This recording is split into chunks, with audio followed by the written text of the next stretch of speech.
The parable of the lost sheep. 1. Now all the tax collectors and sinners were coming near to listen to him.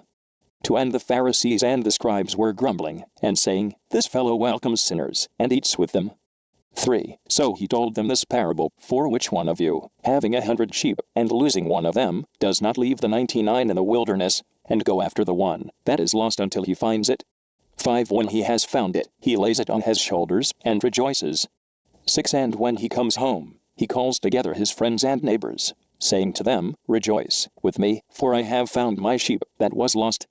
7. Just so, I tell you, there will be more joy in heaven over one sinner who repents, and over 99 righteous persons who need no repentance. The parable of the lost coin. 8. Or what woman having 10 silver coins, if she loses one of them, does not light a lamp, sweep the house, and search carefully until she finds it? 9. When she has found it, she calls together her friends and neighbors, saying, Rejoice with me, for I have found the coin that I had lost. 10. Just so, I tell you, there is joy in the presence of the angels of God over one sinner who repents. The parable of the prodigal and his brother. 11. And Jesus said, There was a man who had 2 sons. 12. The younger of them said to his father, Father, give me the share of the property that will belong to me. So he divided his property between them. 13. A few days later the younger son gathered all he had, and traveled to a distant country, and there he squandered his property in dissolute living. 14. When he had spent everything, a severe famine took place throughout that country, and he began to be in need. 15. So he went, and hired himself out to one of the citizens of that country, who sent him to his fields, to feed the pigs.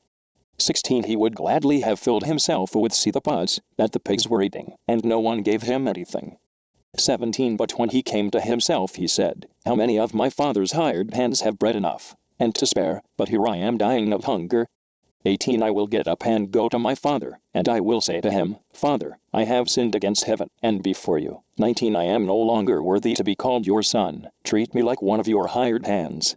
20. So he set off and went to his father. But while he was still far off, his father saw him, and was filled with compassion. He ran, and put his arms around him and kissed him. 21. Then the son said to him, Father, I have sinned against heaven, and before you. I am no longer worthy to be called your son. 22. But the father said to his slaves, Quickly, bring out a robe, the best one, and put it on him, put a ring on his finger and sandals on his feet.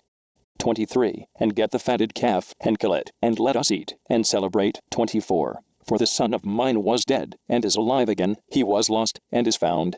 And they began to celebrate. 25. Now his elder son was in the field, and when he came, and approached the house, he heard music and dancing. 26. He called one of the slaves, and asked what was going on. 27. He replied, Your brother has come, and your father has killed the fatted calf, because he has got him back safe and sound. 28. Then he became angry, and refused to go, and his father came out and began to plead with him. 29. But he answered his father, Listen. For all these years I have been working like a slave for you, and I have never disobeyed your command, yet you have never given me even a young goat so that I might celebrate with my friends. 30. But when this son of yours came back, who has devoured your property with prostitutes, you killed the fatted calf for him. 31. Then the father said to him, Son, you are always with me, and all that is mine is yours. 32. But we had to celebrate and rejoice, because this brother of yours was dead, and has come to life. He was lost, and has been found.